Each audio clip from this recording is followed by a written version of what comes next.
All right, we're back with HSC Podcast 149, weekly movie review. This has become my favorite segment of podcasts. Audience seems to love it too. So getting, tons of views, even some comments and so if you are listening and watching this, love to get input from people on any movies that you would like reviewed, or just your thoughts on the movies that we're going through. So just one more shout out to Val Kilmer from last week. Great review. So if you haven't seen that, check that one out. Great movies this week, though. So I mentioned them earlier in the podcast, but we've got Mad Max, we've got Wildcats, and we got Barton Fink. And so let's start off with Mad Max. So this was Wes's movie. So Derek, you and I'll give our thoughts on it, and Wes, you can give us the recap review. Why don't you lead us off, Derek? This is a type of movie where you have to go in and realize it's 1979, Australia, small budget. You can't go into this being like, oh, wow. And then, I mean, no, this is a low budget, but it's more about, it's character driven and story driven more than the acting or the special effects. Because it's one of a kind at the time. And that's why for me, it's a great movie because it shows like such a dystopian society, but it's not like you got to like use your imagination a lot with it. And also you got to realize that when you're watching Mel Gibson, you're like, okay, Mel Gibson, he's an actor. Most of these other people aren't really. But I like the story, and then it's really brutal, even for it's like a B movie brutal, but like making it into mainstream. And then I think what George Miller then brought it back, right? He's the one that he produced the new ones. But the new ones are more special effects driven and things like that. The original, that's like it's a singular focus. This is what I'm going to do, and I'm going to go for it. And so, yeah, I like Mad Max, but it is a pretty brutal movie. Did Caitlin watch it? Oh no, there's no way. That would be uh, awesome. Yeah, like the obviously the It's a scene. love story. Come on. It is a love story. It is a love story, right? Because that scene with the wife and the kid, like that's hard to watch. And it's just so brutal. But the It's hard movie, when you realize, I'm sorry to cut you. yeah. You do have a wife and kid. It makes it a whole lot different movie to watch than, when we were younger and watching it. Oh yeah. Yeah. I mean, I only saw it when I was really young and I don't remember most of the movie. Like all I really remember from watching it when I was younger was the interceptor car. That's what sticks out the most when you think of Mad Max. You're like, oh yeah, it was the interceptor car, and the car chases and the driving scenes. I, there is a whole movie to it. Yeah, the acting is not good, um, and it's not going to win any awards for that. So if there's a downfall to the movie, that would be it. Even Mel Gibson, really, obviously he was really young and not even at his best. Um, the the story is actually good though, right? It's a little long in the beginning of the story. I would have liked them to see them drag out the Mad Max part, where he's mad and he's getting his revenge. I would like to see that been a longer part of the movie because then you can really like. I think you there should have been more. Um, I don't want to say hurting of the biker gang guys, but there should have been more of like, like he should have really like got into that, because some of them were like it was quick, it happened, really fast, and it was just then the movie was over. So personally, I would have liked to have seen a little bit more of that part, extended because it started to drag a little bit at the from that beginning of the building of the storyline, and because then you get that middle part where he leaves with the wife and kid, and he's wants to get out of that police life or whatever you want to call it. The first part of the movie though is good to kind of build like how it's gonna play out in the end. So I like that building in the beginning. So there's just a little bit too much of that, but it's a very brutal end to the movie. Like as it wraps up, you just and then it just stops. It's just over, which is really weird to me. Like it's just like credits, and you're like, okay. Can't think of anything else. Done. um, but Mel Gibson did a pretty good job. Storyline's good. It's worth the watch. But like I was saying, it was amazing to me that started this franchise. Because you look at it now, you're like, there's no way that turned into a huge franchise, which it did. But it did, and it's worth the watch. If you haven't seen it, especially if you like the new ones, you got to kind of go back and check it out. So good movie there, Wes. So give us your recap review. I like it. There needed to be more Mad, more Max. Yeah. Um, yeah, I picked this movie just because I thought I was gonna be on the road. I was gonna do this from like Denny's and like Oak Ridge because it's 24 hours. I was just gonna do it there. Um, I've seen this movie so many times. For a low budget movie or a B movie, all I can say is it has Mel Gibson in it, and there's a lot of action, and it is a love story, but I won't give it away. The Just at the beginning, the baby in the road is like, I mean, living where I live, I've seen almost everything. I have not seen a baby in the road and cars running by it. Um, but it really does. You kind of see the way the dystopian type of society. You see elements of the crazy people in society and how the cops have to deal with them, and that's it's just so random.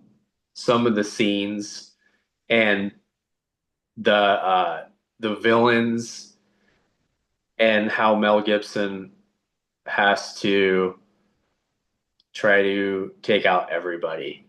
And I think I just love his car the most at the end.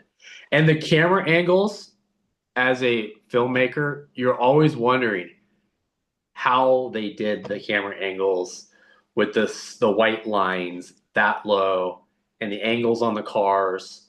The way the filmmaking, even though it is low budget, it's interesting. You don't see filmmaking like this anymore. No. It's gritty, it's intense, and it is disturbing. I think it's a perfect date movie. I like, I do love some of the specific camera shots that you're talking about, especially when they're in the cars and how if they're speeding it up, making them move faster than they're moving, and getting the car chase scene shots that they're getting for 1979. That's pretty impressive. So yeah, that was cool. All right, well there you go. Don't miss out on Mad Max. Check it out. Tell us what you think. The original Mad The Max. original, yeah. Make sure it's the original. You got it might be one of those, hey, just watch them all, right? Start with the beginning, go all the way to the end, and then see how you feel after that. That's a commitment, though. Good one though. I like that pick, Wes. That was good. All right, well let's go to Wildcats next, and then we'll finish with Barton Fink because that one's deep. Uh, so let's talk Wildcats. So you guys go ahead. Wes, you lead us off. Wildcats football movie. Wildcats. It is a comedy film that's based on football, where um, they have a female head coach that's coaching an inner city school.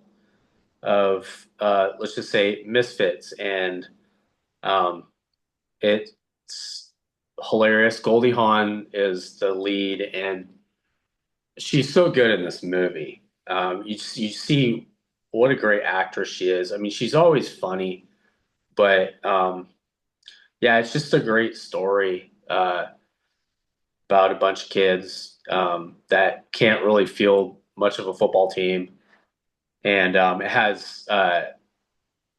It's funny when you watch it and you haven't watched it for a while, you realize that the actors like Wesley Snipes, Woody Harrelson, I almost forgot they were in the movie. And I mean, you have the Finch, Philip, the Finch. Yeah, it's a great ensemble cast. It's it's an underrated football movie. And the football action isn't bad for 1986 or whatever. Um, but I haven't seen it in years. It was weird watching it again. So, and honestly, I love their uniforms too. When they changed them, I was like, those are cool uniforms. For the big game. Yeah, for the big They game. get Yeah, new the other uniforms. uniforms, like man, it's like They Oh sold yeah. enough peanut brittle. The peanut brittle. but who was the coach? The coach of like the other team? The Oh, act. dude. Yeah. Yeah, Bruce He McGill. does Bruce Bruce McGill. McGill. Yeah, he does such a good job Yeah, playing Dan Darwell, dude. yeah. Yeah, that's that. I love his part, man. He just nails it. Is he D-Day and Animal House? Oh yeah. Yes. Yeah, he's good. All right, what do you got, Eric?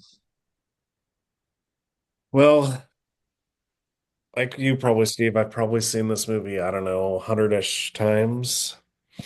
Um, yeah, forgot Michael T. Williamson plays the quarterback, Yeah.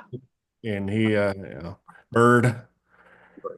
But yes, it's like the young cast of Michael T. Williamson and Wesley Snipes and Woody Harrelson, Nipsey Russell as the principal. It's yeah. Right. Right. And Goldie Hawn and Swoozie Kurtz as her sister. It's like yeah, everyone plays the parts well. Even like Jan Hooks as the Goldie Hawn's ex-husband's new wife or Right. fiance. The only thing and it you can't take this and a traditional football film because most of the scenes were all stock footage and they used it over and over again. And like for one scene, it was Woody Harrelson running the ball, and it was like a 6'4" black guy running it, and then all of a sudden he scores a touchdown, and it's Woody Harrelson. Yeah. And then I don't give himself away, but like half their games ended on the last play of the game. Right. With like a Uh, bomb throw. Like a yeah, yeah. Oh, that was the best one. It like they went back and Bird is going back for a bomb throw, and then it cuts to a screen. With a screen pass. So it, don't take it for watching it for like actual football stuff. It's a comedy to the core, and it's just for fun. So, but yeah, it's very enjoyable, and you gotta love Goldie Hawn in it. And yeah. Peanut's good too. Peanut's great. It's like Um, yeah. yeah, you guys nailed it.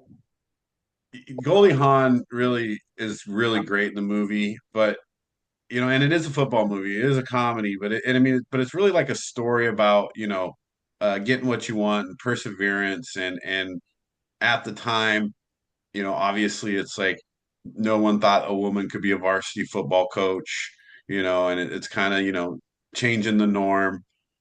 But it also like helps you realize that she grew up with football. They go through her like videos of her when she's a kid holding the football, playing with her father and things like that. And so it gives you that feeling of, that everybody has their own path, and she's taken that path.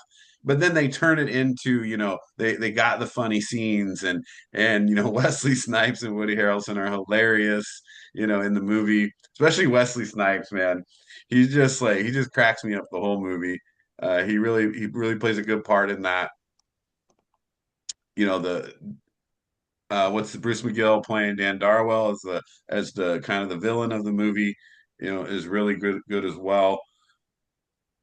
I love the salute to the 85 Bears, of course, when they have the song, they're all lined up, and obviously the Bears did the Super Bowl shuffle, but they're up there, it's the sport of kings, better than diamond rings. That's my favorite football song, It's and LL so Cool J.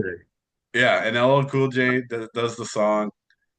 It's definitely worth the watch. Again, it's older movie, it's 86, but they do a really good job outside of some of the stock footage and the football, because you notice it. You're like that's not Tremaine, that's not, you know Wesley Snipes. You just know it's not them. But again, that's kind of part of filming back then and the way they were doing it. But overall, the you've got the white lady in the inner city school, and she's a woman coach, and everything's working against them, and it's just one of those good feel good stories, with the ups and downs of what they have to go through to get there. So I love the movie, seen it a million times.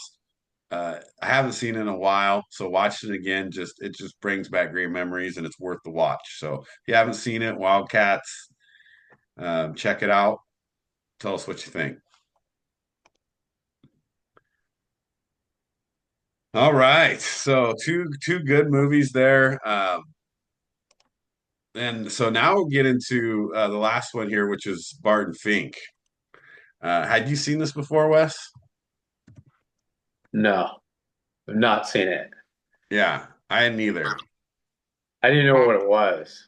Right? So Like, I had never Derek's even like heard of Barton it. Fink. I'm like, no. Well, of course Derek's gonna pick a movie named Barton Fink. Never seen it. Yeah, so I guess I'll lead this time. I'm glad I stumped Steve finally. I know, man. I was like, so I watched it twice actually. Unfortunately, like it was real late the first time I watched it, so I only got about three-quarters of the way.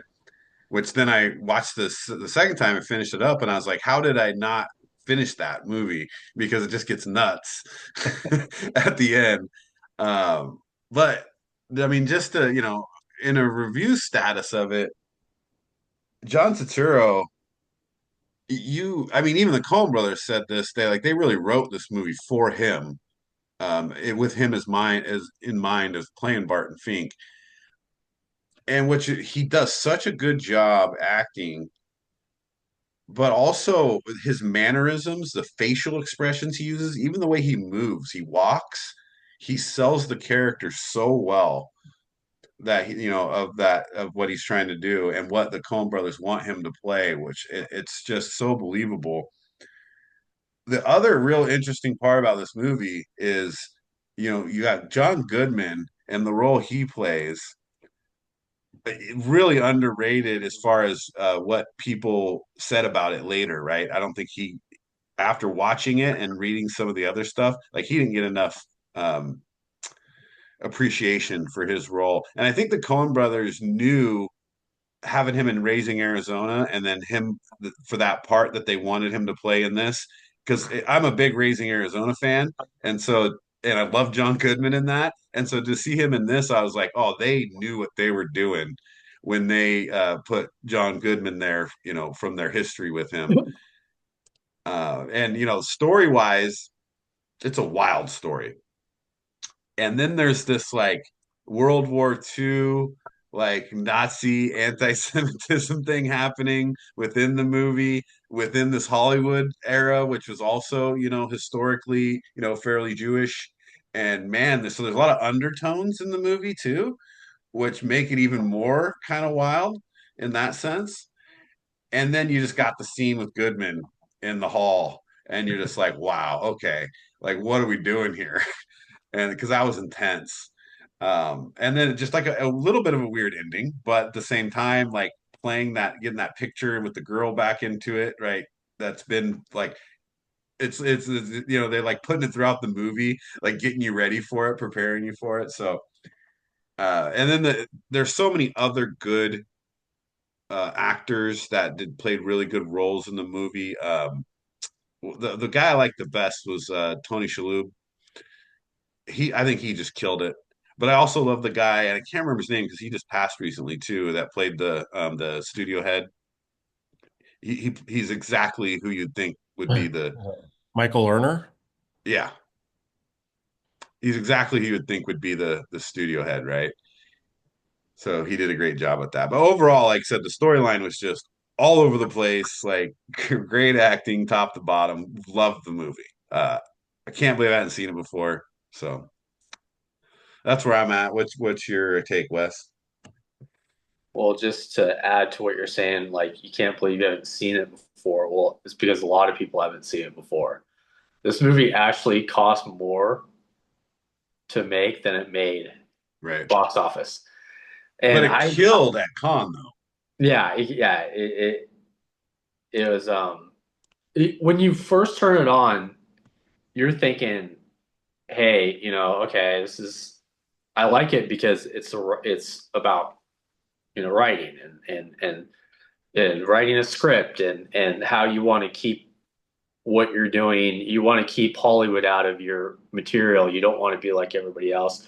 And he kind of like gives in and goes to Hollywood and gets involved in this project. And you watch it and you're thinking, this is a film my aunt would like. She's really into that process of how you create a movie and how it goes from, point A to point B, and then you find out who John Goodman is in the movie, and you're like, then it just gets wild. And it's like I could just I want to like just have I want to tell the audience if like yeah if you have like older like relatives that love these type of movies they think oh yeah the guy that always wants to be a writer and this is it it's not that it takes a turn. I just want to you want to see the look on their faces like when it comes to the John Goodman scene and you find out who he actually is and the detectives and then it goes to the Bernie the bill. It goes the whole plot. It's a plot twist. Um, it's pretty wild. John Goodman, I agree with the whole raising. It's like they took the same character out of Raising Arizona and put it in it. Um, but yeah, John Turturro is his facial him without speaking. You could see the expressions on his face, acting without lines in a sense. Um, Judy Davis is in it. Um, yeah, it's just yeah, I like the movie. It's just it's a dark comedy. If you don't like dark comedies, and it's might be you can always watch it halfway through. I'm like, oh, that's a nice movie. Just end it like Yeah, with the scene where he's like showing him the script, right? Like you just yeah, end it there, right? Where he's yeah. showing the guy the script at the then they're like, okay, it's over. Great Yeah, it's like movie. it is a movie for the common man. Like he always wanted to, that was his goal in the beginning. Um, so Well, it does have another good, not there's a lot of undertones in the movie, but it is good with that those the struggle of the writer's block and reaching out for help and who he's reaching out to and then finding out their story of that one guy I can't remember because that was kind of supposedly based on real Hollywood events or people um, John where Mahoney's then character. yeah, then he's like the drunk, but then that's where is that Judy Davis, comes in and is helping and doing the writing, and then all of a sudden, like then they're in his hotel room, and I don't want to give away too much, but then all of a sudden, you're like, whoa. So that's yeah, it was great. Yeah, so I agree, Wes, as well with what you just said. So, Derek, I mean, it's your movie, so you give us and the audience the Well, yeah, because I think a lot of people think of Coen Brothers and they think of Oh Brother, Where Art Thou? I mean, more of the goofy comedies, but they really got their thing doing dark comedies, like Fargo and this and Miller's Crossing, um, are more like darker tones. That's why like when they did No Country for Old Men, I mean it fit perfectly in their wheelhouse. But I like the one of the undertone, like the for me thinking of like society today, it's kind of like, the whole slighting people.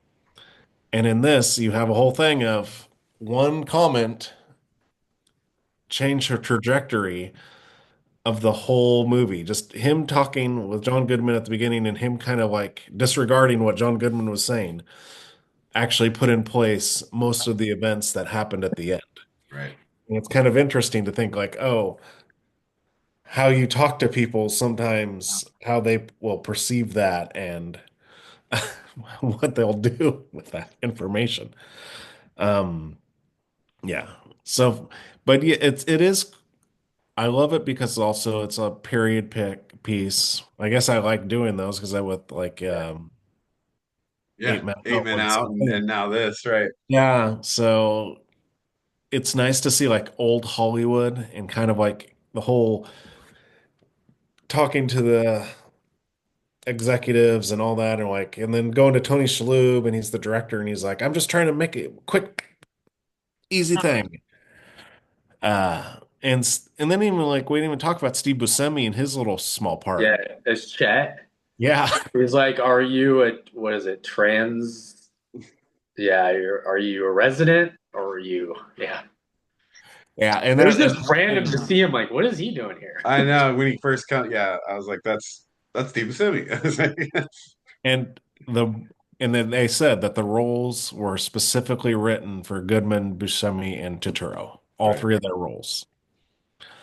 And so, yeah, I just wanted to do something that was a little bit off beat, off off the mark, and then I just had to find something that Steve had not seen. So, I mean, it's offbeat, it's off mark, and I definitely hadn't seen it, but man, yeah, it worked.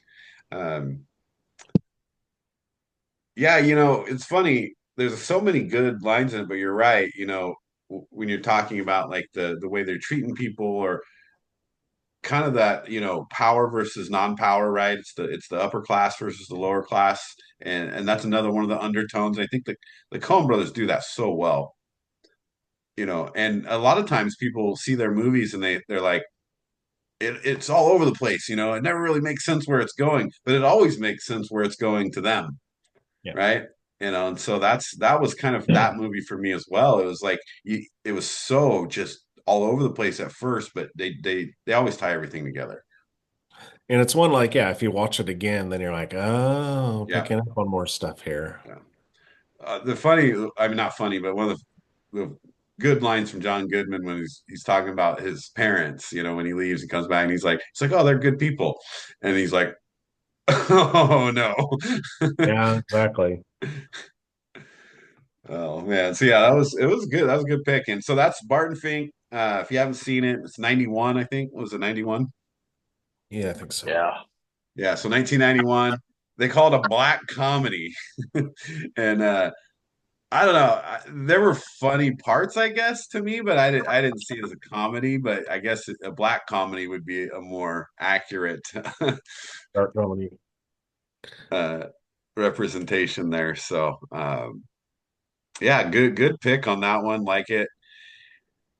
So again, as we wrap up review here, if you are still listening, hopefully you are, and I like to break this session out for people who just want to get the movie part. If there are movies that you think that you'd like to hear us review, or throw them in the comments, and we're happy to review some of those. Keep watching for next episodes. We're gonna try different types of movies, different themes, and see if that will spark people's attention as well. But yeah, so any last thoughts on the movie review? They were all three good movies in different ways. Yeah, Yes. Yes, they are. yeah, I Mad Max should be required viewing in schools. It should be required that kids watch Mad Max. Maybe not as a freshman in high school, but a senior, oh yeah, junior, senior. in like Boy, movie class, it's right? about Like life. It's like that's the future.